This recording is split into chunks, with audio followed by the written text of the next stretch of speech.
Based around the concept that in this time of like great media disruption, right, we're talking about a world where like the guilds are on strike and the streamers are losing billions and cable cutting has never been in a bigger place, that people have left cable television. Cable television was the home for most sports, regional sports networks.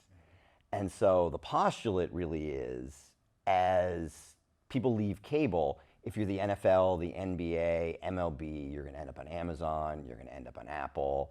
My last employer, where I was global chief marketing officer, won championship, went from linear TV to Amazon Prime over my tenure with the company. You could see where the world is going. Today, if you're one level below that, you don't have a home on cable television. Your younger fan base isn't there. The cable carriers can't afford to pay you. Bally's Sports Network's in Chapter 11, owing like 20 teams money. And so these companies are going to have to find a direct-to-consumer platform, and we'd like to be a solution for that, to help connect these younger audiences with the sports that they love. Okay. What's a passion sport? A passion sport would be, to me, something like MMA, street basketball, it could be pickleball. It could be anything where, not unlike the kind of music that we grew up with, right? Where it's like, when we started playing music, there was the kind of music you heard on the radio, and there was the kind of music you had to seek out. You and I ended up playing the kind of music you had to seek out. I'm now in the world of finding homes for the sort of sports that people seek out. So around just well, first of all, like, how long has this been around? The platform's been around for a couple of years, and 2 years into it, they decided that the founders wanted to find somebody with some experience in digital media, some experience in sort of like global sports to help them scale, and that's how we were introduced. All right, so this is your first time in the big seat though, right? Yes, I'm not sure I'd characterize it as the big seat. It's my first time as a CEO, for sure. That's the big seat.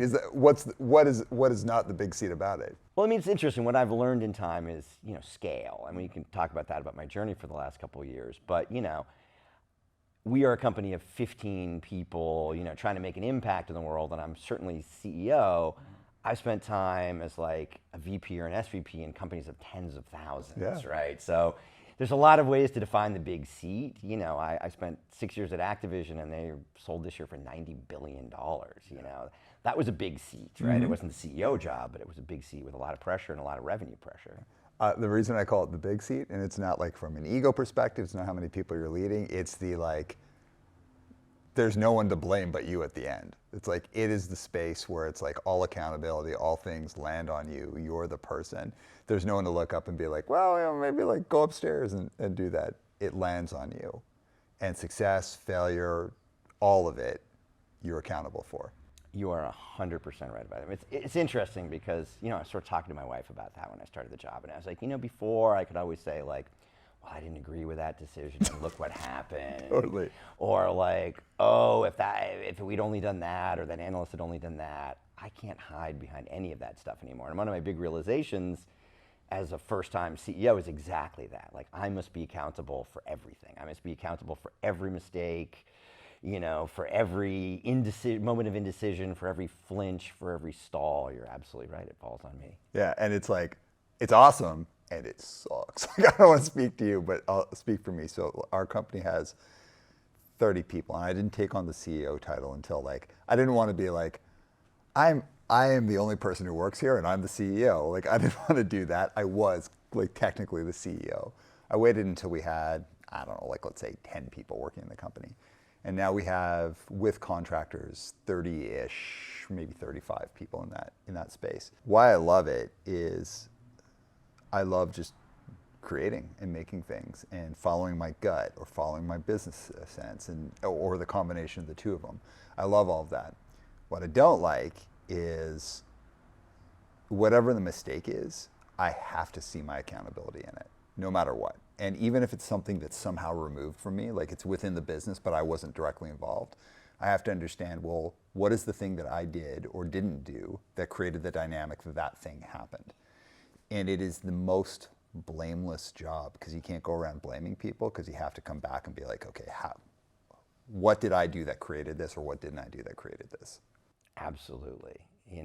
We're sitting here, I had very little sleep last night, right? Sort of coming back from a business trip to New York, because I kept waking up thinking about this didn't get done, that didn't get done. Mm-hmm. You're 100% true. So now that you've been in this role, and how long have you been in the role? Since March. Okay. So I'm sure there's some stuff that you can't talk about, but what can you talk about? Like, what's the game plan in, let's say, the next year? So the game plan in the next year is complete this year's street basketball season with like meaningful growth in terms of audience, time spent, engagement versus the prior year, right? You know, we're out raising around. Well, P&L has become increasingly important in raising money, where before you could get away with a bunch of growth charts. Yeah. Growth is still important. Growth is still, at our stage of a company, going to be a more meaningful metric than P&L. So I've got to deliver, you know, a 5x or a 10x in terms of audience growth for street ball. We're going to test the postulate in the fall that we can replicate this kind of audience around elite high school basketball. You know, and if you can build that sort of high passion audience. But we live in a world now where, like, you know, LeBron James' kids end up with a Netflix deal, right? Post new NIL rules, which for people that don't know are name, image, and likeness. You know, stardom and monetization for an athlete can happen a lot earlier. So we're going to test that theory. We're calling it a pilot. We're going to try to do with street ball what we're doing with like the top 10 or 15, you know, high schools in the country. And we're returning to a place where I've spent some time, MMA, because I believe that's another high passion sport. The change I'm kind of bringing to MMA is the cultural face of street basketball and MMA can look very, very different. I'm trying to find MMA leagues that share more of a cultural vibe and more diversity, and that will hold together, you know, on an app setting with the street ball. You know, we're looking at a couple of black-owned MMA leagues, Cool. you know, with a higher percentage of fighters of color, you know, fights from different locales, you know, not your typical, you know, sort of UFC, big cage, you know, sort of